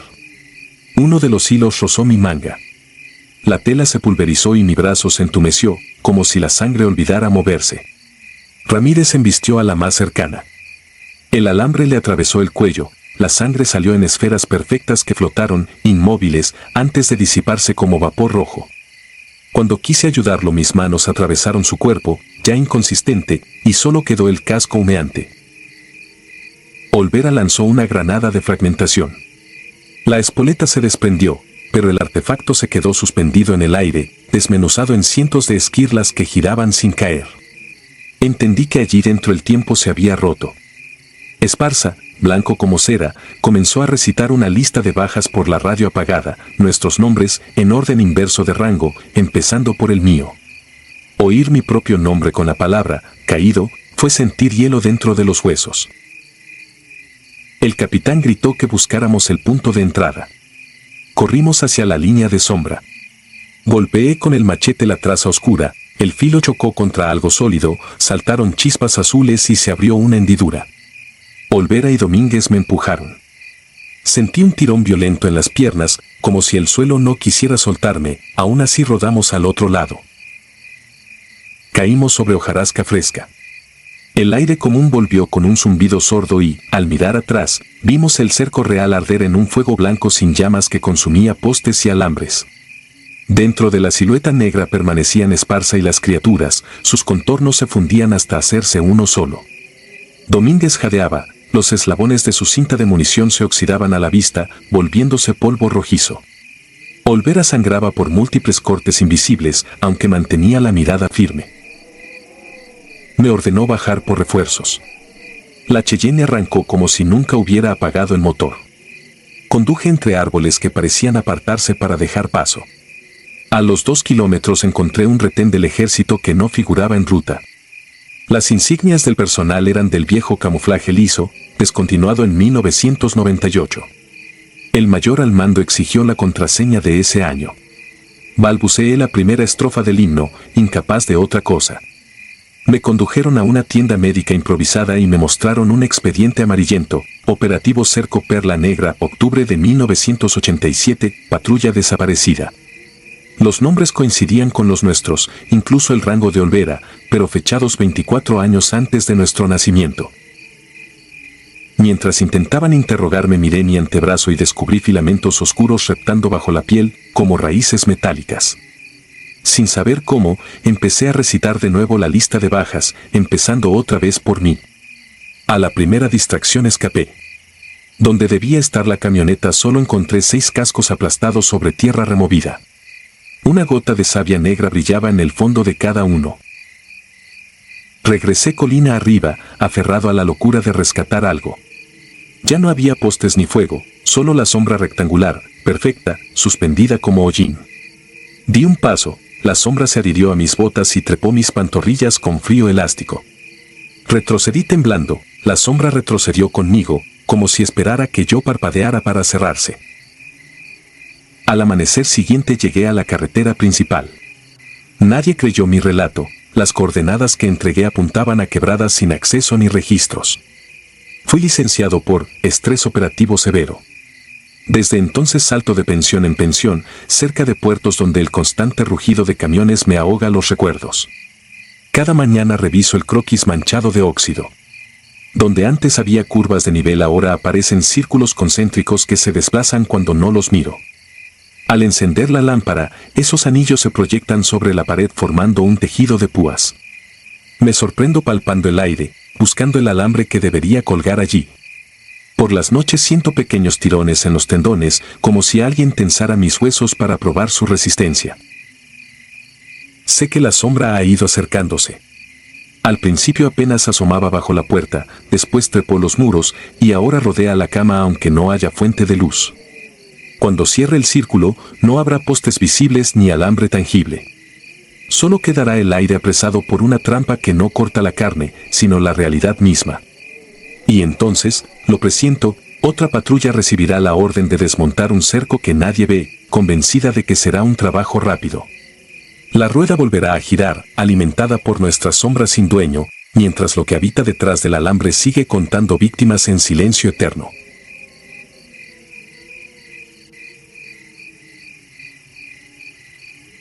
Bracket negro. Los ingenieros navales nos mandaron a una barranca olvidada entre Ayutla Mixe y la línea que marca el istmo, diciembre de 2019. Oficialmente la misión era sanitaria, reunir restos humanos dispersos tras un choque entre sicarios rivales. Extraoficialmente se trataba de borrar evidencia antes de que la prensa llegara. Éramos 4 fusileros del batallón de infantería de Marina 14, yo, cabo primero Alan Montaño, lideraba la escuadra. Llegamos al amanecer, cuando la bruma aún olía a pólvora fría. Los opilotes nos abrieron paso con un silencio que dejaba oír el tac-tac de sus picos contra el hueso. No escuché disparos en todo el día, pero sentí el campo de guerra latiendo bajo la hojarasca, como si la tierra respirara a nuestro ritmo. Empezamos a recolectar fragmentos siguiendo un procedimiento casi quirúrgico, marcaje con yeso, fotografía, bolsas mortuorias numeradas. Todo iba dentro del contenedor E7, que después viajaría a la base Ixtepec para cremación. A media mañana encontré una tibia entera, pulida por los insectos. A mediodía, varias costillas encajadas en raíces de encino. Cada vez que levantaba un resto, algo idéntico se acomodaba en mi propio esqueleto, dolor fantasma, espasmos en la espalda, un pinchazo en la cadera. Pensé que era sugestión y seguí. No había radios encendidos, la colina absorbía cualquier señal. Aún así llevé un escáner portátil para geolocalizar restos metálicos. Registraba balas, casquillos y, a veces, pedazos de prótesis dentales. El sol cayó rápido, como si alguien apagara un switch. A eso de las 17:40 el detector emitió un pitido triple. Cavé con mi navaja hasta que emergió una mandíbula inferior casi intacta. Conservaba todos los dientes y, soldada a ellos, una ortodoncia cromada brillante. Me congelé. Los brackets eran idénticos a los míos, mismo tipo de arco, Misma elipse abierta donde mi ortodoncista dejó espacio para el canino derecho.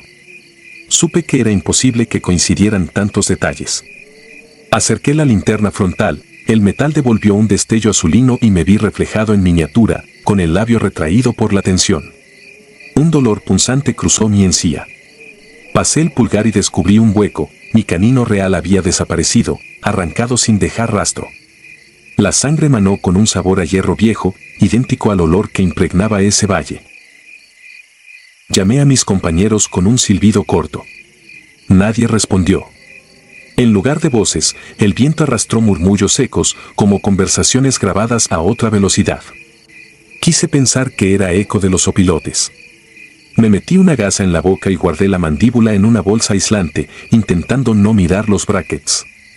En ese instante el detector se apagó solo, la pantalla mostró 00.0 MSV antes de morir. Saqué baterías, las cambié, nada. Entonces escuché pasos en círculo, hojas crujiendo a mi alrededor, pero no vi movimiento.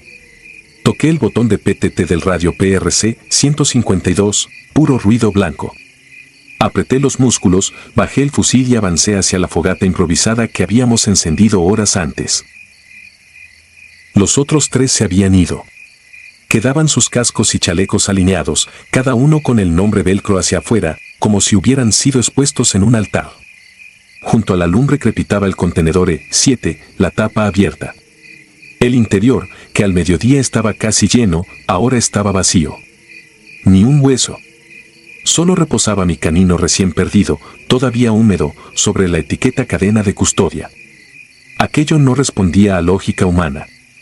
Quise encender de nuevo la hoguera, pero el cerillo se apagó 3 veces, la leña estaba seca, era imposible. La oscuridad creció y la barranca se tragó el horizonte. Me puse el equipo y bajé siguiendo el GPS, aunque el mapa parpadeaba con coordenadas imposibles, todas las lecturas terminaban en menos 666. Caminé quizá 1 kilómetro hasta el basural original. Allí vi los costales negros amontonados, sin rasgos de violencia. Me acerqué. Cada bolsa estaba sellada con cinta roja que no habíamos traído. Al tocar la primera, se rompió y vomitó lodo gris. Era arenoso, olía a formol. Busqué restos humanos, no hallé más que mi chapa de identificación colgando de una cuerda enredada dentro. Saqué la placa incrédulo, la original todavía colgaba de mi cuello. 2 chapas idénticas. El número de serie coincidía. El mundo se contrajo como un diafragma, sentí náusea. Volví corriendo hacia la fogata. Mis compañeros seguían ausentes. Sobre la tierra, sin pisadas ni arrastre, se formaba lentamente un dibujo en polvo claro, un semicírculo dentado, como una boca abierta. Cada diente medía unos 20 centímetros y se marcaba mientras lo observaba, tallado por una fuerza invisible que rasgaba la tierra. Entendí que estaba dentro de una mandíbula gigantesca grabada en el suelo. En silencio recé el credo. No escuché respuesta ni latido, mi propio pulso parecía ajeno, replicado bajo los talones. La noche se volvió interminable. Caminé y caminé, pero la brújula giraba sin cesar. Cada tanto veía destellos de luz azul, como flashes de ortodoncia bajo faros. El dolor en mi encía creció hasta nublar la vista. Me desmayé un instante y desperté al notar que alguien me sacudía, era el suboficial Pérez. Lo alumbraba la primera claridad del alba. Me dijo con voz hueca que lo siguiera, le colgaba la demás dentadura, incompleta, con alambre suelto. No contestó a mis preguntas, solo caminó hacia la hondonada. Allí estaban Ramírez y Cota, hincados, rebuscando entre huesos frescos que no habían estado antes. Se giraron al unísono. Sus bocas sangraban, cada uno había perdido un diente distinto. En sus manos sostenían piezas que encajaban con sus vacíos. Parecían anestesiados. El suboficial me indicó una fosa abierta, recién cavada.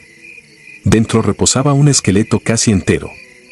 A la altura de la mandíbula faltaba una sola pieza dental, mi canino.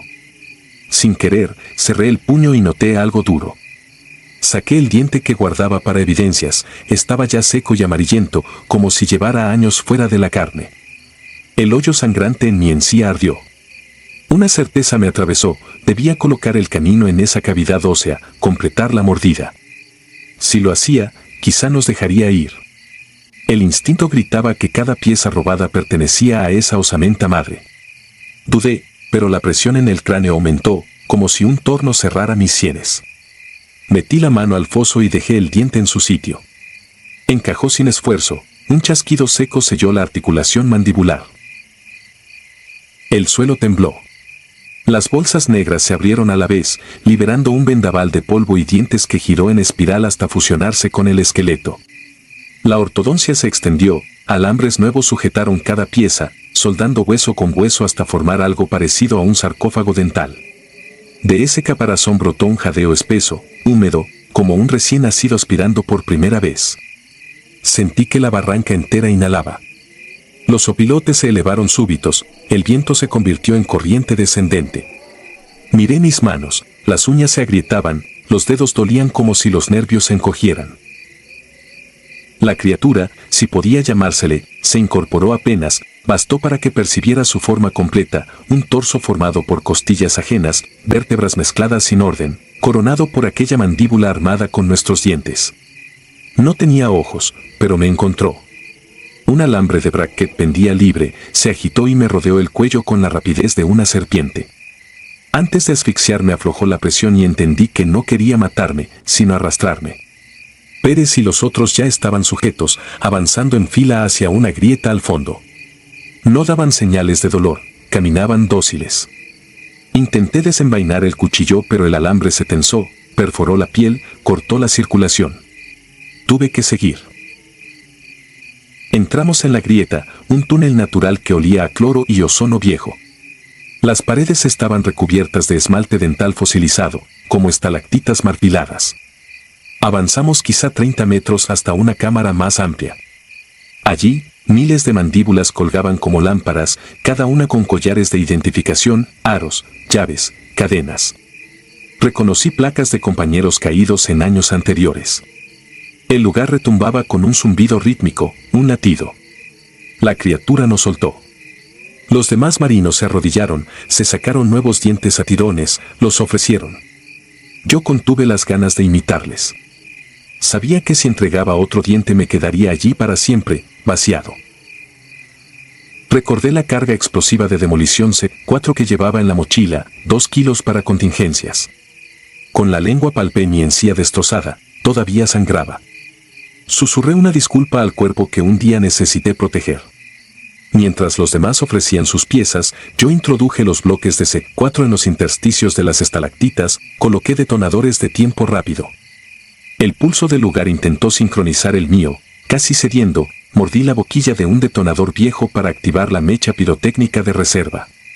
El diente faltante me hizo tropezar en la pronunciación de la oración final. Santa María, ruega, fue lo último que dije antes de correr. Nunca supe si la carga explotó por completo. El túnel se cerró tras de mí con un bufido sísmico. Salí a la superficie cubierto de polvo y lúcido del dolor. No encontré señales de la escuadra, ni de la criatura, ni del escáner. El contenedor E7 reposaba intacto, vacío. Amanecía, un sol limpio, indiferente. Caminé hasta la carretera y detuve al primer camión militar que pasó. El médico de campaña suturó mi cuello y encía, dijo que la herida parecía abrasión de alambre. No comentó nada sobre mis dientes, pero en su libreta anotó pérdida de pieza 1 a 3. Me dieron de baja por choque postraumático. No regresé jamás a Oaxaca, ni quiero. Cada vez que mastico siento descargas eléctricas en este hueco. Algunas noches, al cerrar los ojos, percibo brackets rozando el paladar, como dedos metálicos arañando para volver a entrar. Y sé que, en algún punto profundo de la sierra, una mandíbula gigante espera el diente que me queda, paciente, masticando kilómetros de tierra hasta alcanzarme.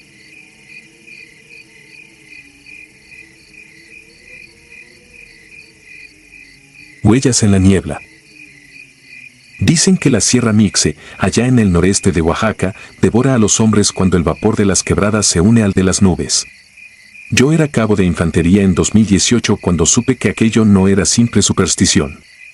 Éramos 8, 2 tiradores selectos, un radiooperador, el enfermero y 4 fusileros, yo entre ellos. Nos ordenaron abrir brecha mientras una columna principal aseguraba un corredor de narcotráfico que atravesaba los pueblos altos. Llevábamos visores térmicos, GPS militares y brújulas de plato, pero las montañas no tienen dueño, lo aprendimos pronto. El helicóptero nos dejó en un claro empapado por neblina. El primer síntoma extraño apareció al tocar tierra. El compás marcaba rumbo correcto, pero el dispositivo satelital bailaba de un cuadrante a otro como si captara satélites distintos cada segundo. El radio operador sugirió reiniciar el sistema. El capitán le lanzó una mirada que lo congeló.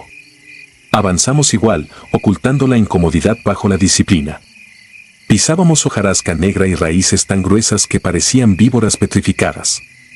El aire olía a barro fermentado, a cobre y a algo dulzón que ninguno quiso identificar. Al tercer kilómetro, noté señales que no figuraban en la carta topográfica, marcas frescas, diagonales, grabadas en la corteza de varios encinos, demasiado simétricas para hacer cortes de machete al azar. El capitán las ignoró. La niebla nos alcanzó antes de mediodía y cerró la visibilidad a menos de 5 metros. El eco de nuestros pasos rebotaba contra la bruma y regresaba deformado, como si marcharan otros detrás. El tirador Gómez soltó una blasfemia y aceleró. Todos lo imitamos sin admitirlo. Más tarde intentamos verificar posición. La pantalla del GPS mostraba un rectángulo vacío. Solo parpadeaba un icono sin nombre, flotando sobre un mar gris. La brújula marcaba norte 2 veces opuestas en menos de 1 minuto. Fue entonces cuando descubrimos la primera huella, un pie descalzo, diminuto, hundido en el lodo frío. Después vimos otra, y otra. Todas apuntaban hacia nosotros. Nadie habló, pero supe que compartíamos el mismo cálculo. Allí arriba las temperaturas nocturnas caen a 4 grados. Un adulto sin botas no sobreviviría ni media jornada. Menos un niño. Seguimos ascendiendo, presas de una lógica que ya no era militar sino instinto, mantener la formación y no confesar el miedo. El enfermero juró que escuchaba un cántico infantil detrás de los pliegues de la neblina, agudos suaves, como arrullo. Le ordenaron silencio. A las 17 horas, de acuerdo con nuestros relojes atómicos, la luz pareció apagarse de golpe. Encendimos luces tácticas, pero los conos de LED se tragaban en un muro blanco y apenas iluminaban un palmo adelante. Los árboles se acercaron. O así lo sentí, como si el bosque respirara nuestro paso y cerrara filas. Esa noche montamos un círculo defensivo en un altillo rocoso. No prendimos fuego, la humedad lo impedía y no podíamos revelar la posición. Intenté dormir, arropado por la poncholiner y mi fusil como crucifijo. No hubo silencio. Bajo el silbido del viento, emergía un crujir de ramas, rítmico, casi pasos de danza. El soldado Reyes, que hacía turno de guardia, me despertó temblando. «Señor, venga», susurró. Siguiendo su dedo, vi decenas de puntitos rojizos titilar entre los árboles. Ni visión nocturna ni térmica los captaban. Solo en luz natural parecían pupilas encendidas a la altura de nuestras rodillas. Cuando amaneció, los ojos habían desaparecido, pero el radio operador halló algo peor. Nuestras propias pisadas rodeaban el campamento, formando un círculo perfecto, superpuestas con otras descalzas aún más pequeñas. Era imposible, habíamos dejado centinelas. El capitán intentó razonar. Alguien nos hostiga, quizá un grupo de observadores. La excusa sonó hueca incluso para él. Ordenó romper contacto y descender para retomar la ruta inicial. Bajamos por barrancas que no figuraban en el modelo digital. El suelo supuraba agua rojiza, teñida por minerales, pero olía a sangre vieja. A media pendiente, el enfermero gritó. Lo alcanzamos y comprendimos el horror. El talud arcilloso estaba tatuado de huellas infantiles, cientos, quizá miles, todas en dirección ascendente, todas frescas. El más joven de nosotros, el soldado Porras, empezó a hiperventilar. Me confesó al oído que sentía la mano de un niño apretar su canilla cada vez que intentaba pisar. Le ordené concentrarse. No había opción de evacuar por aire, las nubes impedían vuelo IFR. Debíamos encontrar la carretera costera a 6 kilómetros lineales, aunque los instrumentos insistían en que llevábamos 20. En la hora más cálida, 13 grados apenas, detuvimos la marcha sobre un espinazo de roca. Allí surgió el hedor, carne en descomposición, agria. A pocos metros encontramos un burro de carga despellejado con precisión quirúrgica, músculos expuestos, la osamenta limpia, pero sin una gota de sangre en el suelo. Alguien, o algo, lo había drenado. No había huellas humanas ni de depredador, solo las mismas impresiones descalzas, ahora teñidas de un barro negruzco que no correspondía al color de la tierra circundante. El calor se esfumó, un entumecimiento heló los pulmones. Ninguno vomitó, pero yo sentí la bilis subir. El capitán decidió quemar el cadáver para evitar atraer carroñeros. Con combustible de dotación improvisamos una pira. Cuando las llamas lamieron la carne, escuchamos un chillido colectivo que no salía de ninguna garganta visible. Vibraba en el aire, como metal contra metal. El fuego se extinguió de golpe, sofocado por un remolino de niebla que descendió con vida propia. El cadáver quedó frío, intacto, como si el diésel hubiese sido agua. Allí se rompió la cadena de mando, el tirador Gómez corrió monte abajo, disparando al vacío. Un estrépito seco y un alarido indicaron su caída. No pudimos buscarlo, la niebla se adensó, una pared de calorías. Retrocedimos. El reloj marcaba las 16:10, pero la oscuridad era total. Solo sentíamos el pulso en los oídos y el crujir de la maleza detrás. En un instante de valentía, o locura, me separé unos metros para orinar y quitarme la náusea. Al bajar la cremallera, vi mi aliento volverse escarcha. Frente a mí, a escasos pasos, el tronco de un madroño empezó a exudar líquido oscuro. Primero pensé en savia, luego comprendí, sangre tibia corriendo por la corteza, formando letras que no entendí. Retrocedí, tropecé con raíces, apunté el fusil. Cuando parpadeé, el tronco estaba seco y limpio. Regresé al grupo sin confesar lo visto. Aún así, algo cambió. El olor dulce, casi a miel, empapó la bruma. Porras se desplomó con convulsiones. El enfermero aplicó diazepam, inútil. Porras murmuraba en mix antiguo, lengua que ninguno hablaba. Luego se quedó inmóvil, ojos abiertos y pupilas contraídas al tamaño de una cabeza de alfiler. Confirmamos paro respiratorio. Mientras intentábamos reanimarlo, su cuerpo se arqueó, como alzándose del suelo sin músculo que empujara. El radiooperador retrocedió y cayó por un barranco, arrastrando cables. Oímos su cuerpo golpear rocas durante largos segundos, hasta que el eco se perdió. Quedábamos 5 y un cadáver que no queríamos dejar, pero tampoco podíamos cargar. El capitán ordenó abandonarlo, nadie protestó. Al retomar la marcha, vi que los nudillos de Porras sangraban hacia adentro, como si tuviera garras plegadas. No dije nada, ya no tenía sentido discutir la realidad. Caminamos sin pensar, dejando que las piernas decidieran. El bosque se abrió de pronto y emergimos en un claro donde el suelo era pura ceniza, cubierta de huellas infantiles que se alejaban en todas direcciones. En el centro, un poste de ocote ardiendo con llama blanca, sin consumir la madera. Su resplandor reveló algo imposible, nuestras siluetas escritas en humo alrededor, como negativos pegados al aire. Comprendí entonces que no nos movíamos en círculos, el terreno se plegaba sobre sí mismo como un estómago digiriendo al intruso. El capitán apuntó al poste y descargó un cargador entero. Las balas chispearon y desaparecieron en la luz. El enfermero cayó de rodillas, rezando. El tirador Alonso, de pie a mi derecha, dejó de existir, un instante estaba, el siguiente era un hueco en la bruma. No un disparo ni un grito. Simplemente se borró, como tijera que arranca una fotografía. La cordura se dio. Corrí sin rumbo, sintiendo la tierra tragarse mis botas hasta los tobillos. Si alguien me seguía, no lo escuché. Atravesé ramas, espinas, líquenes colgantes que parecían cuerdas húmedas. El aire se volvió salado, casi marino. De pronto emergía una cornisa desde donde vi luces de un poblado lejano. La bruma se quedaba detrás, como si un muro invisible la contuviera. Me lancé pendiente abajo, deslizando sobre hojarasca y piedra suelta.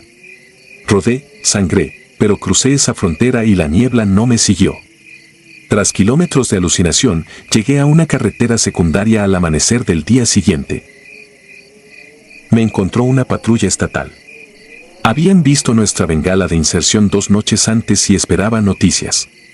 yo era el único con vida y sin rastro de mis compañeros. El análisis posterior concluyó desorientación severa, tragedia climatológica. Clasificación confidencial.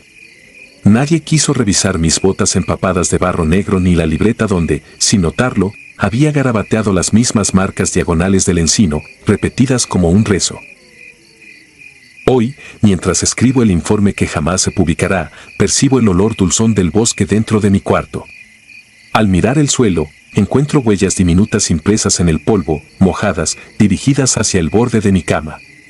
Y sé que cuando la bruma vuelva a levantarse en la sierra, las mismas voces que cantaron aquella noche reclamarán lo que perdí allá arriba, el tiempo, la memoria, la certeza de que fui solo un hombre y no parte de la montaña que, paciente, sigue devorando fusileros y los deja vagar sin botas por la frontera donde nunca amanece.